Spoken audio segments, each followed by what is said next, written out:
Well, joining us from Kabul is Fahim Sadat. He's head of the International Relations Department at Cardan University. Thank you very much indeed for joining us on Al Jazeera. If the Taliban, on whatever form of government comes into force in Afghanistan, doesn't have access to these finances, what is going to be the impact on Afghani people? Well, further suffering. That is the first thing that comes to my mind, because as we see over the past 40 years, whatever has happened in the country and whatever is happening in the country, their primary people, the primary target of the suffering is the common man. And now if Taliban are under pressure and they're not recognized and international assistance does not flow to Afghanistan, this would not only put the Taliban in problem, but the Afghan common man and ordinary people would suffer more and more. There is already 54% poverty that will go up. Already 18 million people are in dire need of assistance, humanitarian assistance. That would go up. You have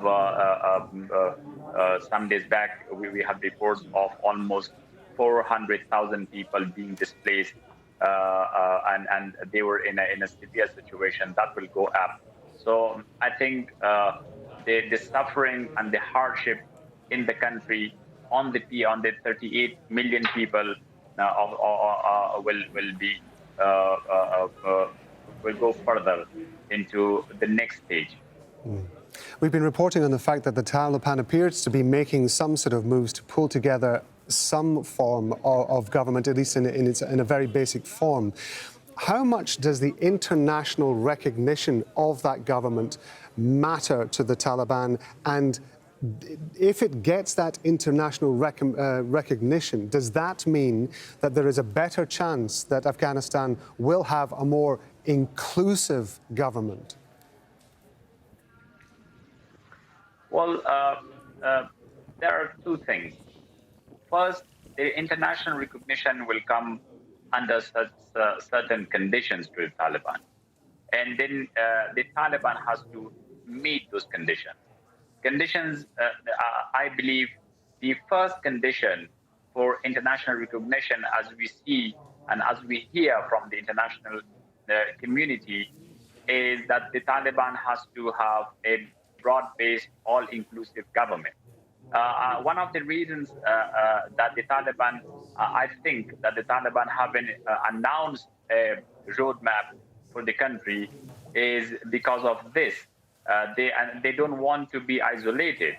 And that is why they are still in negotiations. We see some random meetings between some of the Taliban officials, high-ranking officials, and the Afghan leaders and some of the previous government officials, such as Dr. Abdullah and ex-President Hamid Karzai, and as well as the Gulbuddin Hekmatyar, the leader of Hizb Islami, who are currently in Kabul.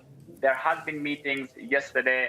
Anas Haqqani, the deputy of Haqqani Network, had visits to all these three people.